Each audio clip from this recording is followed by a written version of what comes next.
Sur quelle tendance crypto investir en 2024? Les tendances crypto, les fameuses narratives dont on entend beaucoup parler, sont extrêmement importantes. Vous pouvez investir sur un projet de grande qualité s'il ne fait pas partie d'une tendance crypto qui connaît la hype pendant ce bull market, eh bien il va bien moins bien performer, voire parfois ne pas performer du tout, même si l'équipe est intéressante, même si l'idée du projet est intéressante. Donc la ruée vers l'or des investisseurs crypto, c'est de se positionner tôt sur des narratives qui n'ont pas encore pumpé pour espérer faire des gains de grandeur importante, x 10, x 15, x 30, x 50 et au-delà. Et dans cette vidéo, je vais vous expliquer comment fonctionnent les rotations de capital sur le secteur des cryptos entre les narratives, et je vais vous partager différentes narratives qui selon moi sont intéressantes pour 2024 et qui devraient performer, et je vais vous expliquer pourquoi.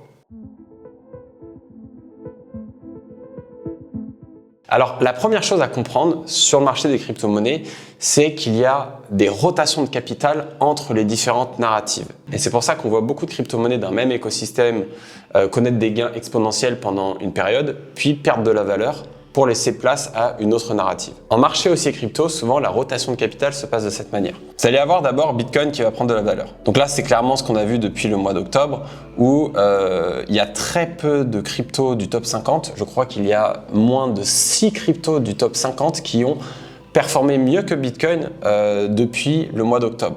Donc on a Bitcoin qui a pris beaucoup de valeur.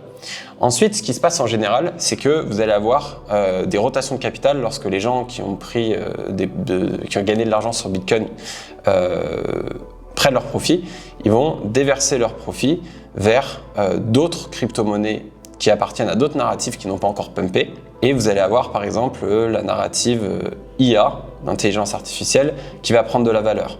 Une fois qu'il y a des crypto-monnaies au sein de cette narrative qui ont fait x5, x8, x10, x15, x20, etc., vous allez avoir des gens qui prennent des profits et il va y avoir des rotations de capital vers une autre narrative. Et là, par exemple, on va avoir le gaming. Voilà, vous comprenez un petit peu comment ça se passe, etc., etc. Et parfois, vous avez aussi plusieurs narratifs qui vont pumper en même temps. Mais c'est de cette manière que les rotations de capital fonctionnent au sein du marché des crypto-monnaies. Et ça nous indique aussi quelque chose d'intéressant, c'est que on n'a pas encore eu aujourd'hui de vraie saison des altcoins avec énormément d'argent qui vient de l'extérieur du marché, où toutes les crypto-monnaies connaissent des gains exponentiels en même temps. Lorsqu'on a des rotations de capital comme ça, souvent c'est le même argent d'un écosystème, donc le même argent qui fait partie du marché des crypto-monnaies, qui va d'une narrative à l'autre. Et donc le but absolu de tout investisseur crypto, c'est de réussir à dénicher des projets crypto qui n'ont pas encore pumpé, d'investir dedans et de réussir à prendre des profits. Et pour cela, étudier les narratifs, c'est important parce que, comme on l'a vu précédemment, si vous êtes positionné sur des projets intéressants mais que vous n'êtes pas dans la bonne narrative, ça peut être extrêmement frustrant parce que vous pouvez voir vos projets faire x2 ou x3 pendant que d'autres projets font x30, x50, etc. Et ce qui est important à comprendre sur le marché des crypto-monnaies, c'est qu'il y a une seule chose qui est rare. On entend beaucoup que Bitcoin est rare, Ethereum est rare, que tel projet déflationniste est rare, etc. Mais la réalité, c'est qu'il y a énormément de projets crypto-monnaies qui se lancent en permanence et que les investisseurs ont plein d'opportunités d'investir dans des nouveaux projets. La seule chose qui est rare sur le marché des crypto-monnaies, c'est l'attention des gens. C'est pour ça que les projets sont prêts à payer des influenceurs crypto des montants astronomiques pour qu'ils parlent d'eux dans leurs vidéos. Parce que lorsque vous avez l'attention des gens, vous avez derrière leur capital et votre projet peut grossir, la communauté peut grossir et c'est vraiment la seule chose qui importe aujourd'hui. Et c'est pour cette raison que c'est important de repérer des narratives qui vont attirer l'attention des gens parce que là où il y a de l'attention, il y a du capital qui est déployé. Et là où il y a du capital qui est déployé, forcément, si vous avez investi, vous ferez des gains, si vous prenez des profits à un moment. Donc maintenant, je vais vous partager plusieurs narratifs qui, je pense, vont attirer de l'attention en 2024. Certaines de ces narratives ont déjà commencé à attirer de l'attention et je pense qu'elles peuvent continuer à le faire. Et je vais vous expliquer rapidement pourquoi. Donc déjà, la première narrative qui, je pense, va performer fortement pendant ce bull run, c'est la narrative de l'intelligence artificielle. C'est pas une surprise, j'en ai déjà parlé dans une de mes vidéos. Je pense que la narrative crypto-monnaie / intelligence artificielle est extrêmement sous-évaluée et qu'il y a plein de projets au sein de cet écosystème qui sont récents, qui ne sont pas sortis il y a très longtemps, qui ne se sont pas encore fait connaître. Et avec tout ce qui se passe en ce moment dans l'économie, avec le secteur de l'intelligence artificielle qui est en explosion et les prédictions pour les prochaines années que l'intelligence artificielle continue d'augmenter à un rythme effréné, je pense que ça va impacter fortement la mentalité des gens, surtout les nouvelles personnes qui vont arriver sur le secteur des crypto-monnaies. S'ils entendent beaucoup parler de l'intelligence artificielle et qui peuvent investir dans l'intelligence artificielle via les crypto-monnaies, je pense que c'est quelque chose qui va avoir beaucoup de sens. Et lorsqu'on regarde la valeur totale sur CoinGecko, par exemple, des différentes crypto-monnaies de l'intelligence artificielle, donc toutes les crypto-monnaies recensées sur CoinGecko du secteur de l'intelligence artificielle, aujourd'hui ont une valorisation de 19 milliards. 19 milliards de market cap pour l'ensemble des projets intelligence artificielle crypto. Par rapport à, pour vous donner un ordre d'idée, ne serait-ce que par rapport à Solana, c'est 60 milliards. Donc en gros, l'ensemble des projets d'intelligence artificielle, ça vaut même pas la valeur, la market cap de Dogecoin. Et en comparaison, la plus grosse boîte d'intelligence artificielle du monde, Nvidia, aujourd'hui a une valorisation de 2,10 trilliards. Donc 2,10 trilliards, c'est plus de 2000 milliards. D'accord ? 20 milliards pour l'intelligence artificielle / crypto, plus de 2000 milliards pour l'intelligence artificielle, la plus grosse boîte, Nvidia. Et concrètement, on voit que l'action de Nvidia est en explosion. Comme vous pouvez le voir depuis 5 ans, on dirait presque une crypto. On est passé de 140 $ en fin 2022 à plus de 800 $, on est même monté à plus de 900 $ aujourd'hui. Donc voilà, je pense qu'il y a un gap entre ce qui se passe dans l'économie et la finance traditionnelle et ce qui se passe sur le marché des crypto-monnaies qui doit être rempli. Et ça s'explique aussi parce que l'intelligence artificielle est une nouvelle tendance qui est récente. Jusqu'à présent, il n'y avait que quelques projets qui étaient connus pour être des projets IA. Maintenant, il y en a de plus en plus. Donc, je pense que ça va être intéressant de se positionner là-dessus. Une autre narrative qui, à mon avis, va avoir du sens, ça va être les écosystèmes des Layer 2 sur Ethereum. Il y a plein de Layer 2 sur Ethereum, Arbitrum, Optimism, Taiko, Base, ZK Sync, et il y a plein de Layer 2 qui vont sortir leur crypto-monnaie dans les prochaines semaines, prochains mois. Et parmi ces Layer 2, je pense qu'il y en a un qui va faire beaucoup de bruit, c'est Base. Base, c'est le Layer 2 de Coinbase. Coinbase, aujourd'hui, c'est une entreprise qui est américaine, qui est backée par BlackRock. Ils ont plus de 20 millions d'utilisateurs dans le monde et ils sont en train de sortir le Coinbase Wallet qui va permettre aux utilisateurs d'avoir accès directement à l'écosystème Base, donc aux crypto-monnaies de l'écosystème Base on-chain très facilement. Donc c'est un écosystème avec des crypto-monnaies qui sont construites sur l'écosystème Base et je pense qu'il va y avoir un gros flot de capital qui va arriver de par les utilisateurs de Coinbase facilement sur cet écosystème. Et en plus de ça, le fait que ce Layer 2 soit construit par Coinbase, ça attire beaucoup de confiance parce que c'est une boîte qui est établie, qui est en bourse, etc. Donc concrètement, je pense que Base, l'écosystème Base va attirer des projets intéressants qui vont construire sur ce Layer 2 plutôt que de construire sur un autre Layer 2. Et je pense que ça va attirer aussi des investisseurs. Donc je me suis positionné sur différents projets de cet écosystème. Une troisième narrative intéressante selon moi, c'est le gaming. Le gaming qui a été un des top performers du bull market de 2021 a encore beaucoup de sens aujourd'hui, tout simplement parce que c'est un business model qui a beaucoup de sens avec les crypto-monnaies. Le fait de pouvoir utiliser les crypto-monnaies pour acheter des choses au sein d'un jeu, pour être rémunéré aussi au sein de ce jeu. C'est un business model qui a du sens et il y a plein de projets qui développent depuis des années, qui sont backés par des gros players type Ubisoft et d'autres grosses entreprises du gaming. Et je pense que comme en 2021, on va avoir pas mal de projets gaming qui vont performer, mais la différence que je vois avec le secteur de l'intelligence artificielle, c'est que le gaming, c'est un secteur qui est un petit peu plus saturé parce qu'il y a déjà beaucoup de projets qui sont sortis, il y a déjà beaucoup de projets qui ont bien performé lors du dernier bull market comme Axie Infinity, Sandbox, Illuvium, etc. Alors que l'intelligence artificielle, c'est quelque chose de beaucoup plus nouveau. Et en crypto, on sait que ce qui est nouveau attire toujours des investisseurs, les fameux New Shiny Coins. Mais un des avantages que le gaming a, c'est que c'est la meilleure application aujourd'hui pour attirer des non-crypto natifs au sein du secteur des crypto-monnaies via du jeu. Donc il y a pas mal de personnes qui sont rentrées dans les crypto-monnaies en jouant à Axie, qui gagnaient de l'argent grâce au jeu Play to Earn Axie Infinity et qui ont découvert l'écosystème des crypto-monnaies de cette manière. Et en plus de ça, c'est quelque chose qui est fun, qui est facile à comprendre, qui n'est pas obscur et difficile à aborder comme la finance décentralisée par exemple. Une autre narrative qui fait beaucoup parler d'elle avec l'arrivée du halving, c'est les ordinals et les runes.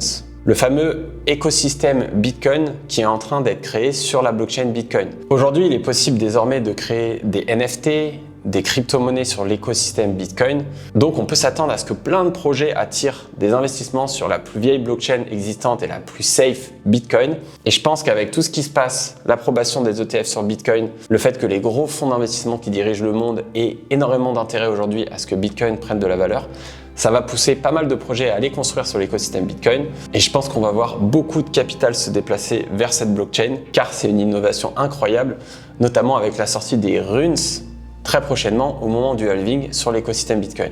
Donc il y a eu beaucoup de hype dernièrement, il y a des crypto-monnaies et des NFT sur Bitcoin qui ont beaucoup pumpé ces derniers jours. Je ne suis pas encore positionné, j'attends un peu de voir comment ça se passe, mais en tout cas c'est un écosystème qui m'intéresse et que je vais rechercher un peu plus dans les prochains jours. Et enfin, une dernière narrative qui je pense va avoir beaucoup de traction pendant cette année 2024, c'est Real World Asset, RWA. BlackRock a annoncé qu'ils investissaient fortement dans cet écosystème et la RWA, pour cette raison, et aussi l'utilité que ça peut avoir de pouvoir tokeniser des assets réels, des actifs réels grâce à la blockchain, peut avoir énormément de sens pour un grand nombre d'investisseurs. Et d'ailleurs, Larry Fink, le CEO de BlackRock, l'un des fonds les plus puissants du monde, donc il s'y connaît quand même en investissement, a expliqué que selon lui, la tokenisation des actifs était le futur de la finance. C'était la prochaine grosse étape du monde de la finance.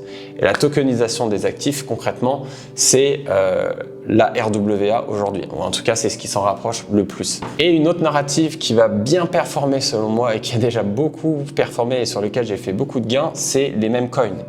Les meme coins ont commencé à devenir une narrative en 2021 lorsque Elon Musk a pumpé Doge to the Moon et plein de crypto-monnaies, Shiba, Floki et d'autres ont fait des très bons gains pendant le bull run de 2021. Je vois vraiment les meme coins performer fort pendant cette année 2024 pour la simple et bonne raison que les meme coins, c'est des crypto-monnaies avec des fair lunch, d'accord ? Il n'y a pas de VC, il n'y a pas de fonds d'investissement qui peuvent acheter des crypto-monnaies à plus bas prix et les revendre lors de la sortie de la crypto-monnaie. Tout le monde est logé à la même enseigne et ces crypto-monnaies fonctionnent beaucoup grâce à un écosystème.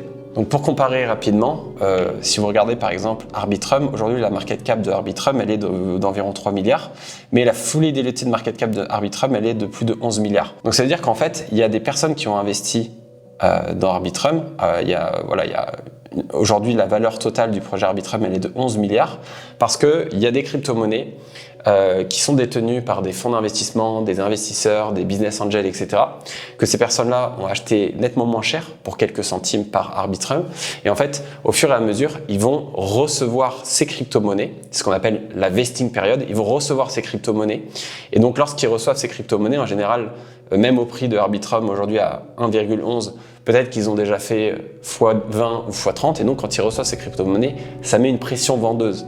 Ça met une pression vendeuse forte sur le cours de ces crypto-monnaies, ce qui fait que parfois on peut avoir des personnes qui investissent sur ce marché dans ces crypto-monnaies, qui se disent que c'est des crypto-monnaies qui ne valent pas très cher, mais qui à côté de ça, ne prennent pas de valeur ou peu de valeur parce qu'on a les fonds qui reçoivent continuellement des cryptos sur lesquels ils ont déjà fait x10, x15, x20, x30 et ils vendent parce qu'ils sont déjà énormément en profit. Et il y a beaucoup de monde sur cet écosystème crypto qui a compris ça, qui a compris ce mode de fonctionnement et qui en a marre de se faire dumper dessus par des fonds, par des investisseurs, etc. Et la révolte, c'est les meme coins. Les meme coins, si vous voyez aujourd'hui par exemple, si on prend WIF qui a été le grand gagnant pour l'instant de cette année 2024 où il y a des gens qui ont fait des fois 1000 etc. Eh bien WIF, la market cap aujourd'hui elle est de 2 milliards et quelques et la fully diluted market cap elle est de 2 milliards et quelques. Donc ça veut dire que toute personne qui investit dans WIF aujourd'hui est au même niveau. Il y a Il y a personne aujourd'hui qui va recevoir des WIF qu'ils ont acheté à 1 centime pour le revendre. Aujourd'hui, tout le monde est à la même enseigne et donc c'est plus juste, c'est plus fair. Et ces mêmes coins-là ont créé des énormes communautés sur les réseaux sociaux. Même si ils n'ont aucune utilité, je pense que c'est quelque chose qui va avoir du sens parce que, comme on l'a vu avec Dodge, les retail, les personnes qui rentrent sur le marché des crypto-monnaies aiment investir dans ces cryptos-là et on a déjà vu que ça avait attiré beaucoup d'investisseurs, que ce soit sur l'écosystème Solana, sur l'écosystème Base, où il y a des meme coins qui ont connu des très bons gains. Moi, j'ai fait des très bons gains sur Toshi, par exemple. Et donc, je me suis positionné pour cette année 2024 sur les meme coins parce que je pense que c'est quelque chose qui va continuer à bien fonctionner. Maintenant, ce qui est fondamental à comprendre, c'est que sur le marché des crypto-monnaies, il y a plein d'opportunités. Si vous passez du temps sur Twitter, sur les réseaux sociaux, vous allez perdre la tête. Mais il n'y a pas besoin d'attraper toutes ces opportunités. Vous n'avez pas besoin d'avoir fait x10 sur Solana, x100 sur Dodge, x1000 sur Dog-with-Hat, etc. pour devenir riche et faire des profits. Il suffit d'attraper quelques bonnes opportunités, de prendre des profits pour réussir à être largement en gain. Donc c'est pour ça que la clé, c'est de focus sur quelques narratives. Focus sur une narrative, 2 narratives, 3 narratives maximum. N'allez pas essayer de vous positionner et de faire des recherches sur chacune des narratives dont j'ai parlé dans cette vidéo. Choisissez-en qui vous intéressent. Parce que si vous passez un peu de temps pour comprendre la narrative, comprendre les crypto-monnaies qui sont sur cette narrative, mieux vaut que ça soit quelque chose qui vous intéresse et qui vous plaît. Et positionnez-vous, apprenez un petit peu ce qui se passe sur cette narrative, comprenez les nouveaux projets qui vont sortir, etc.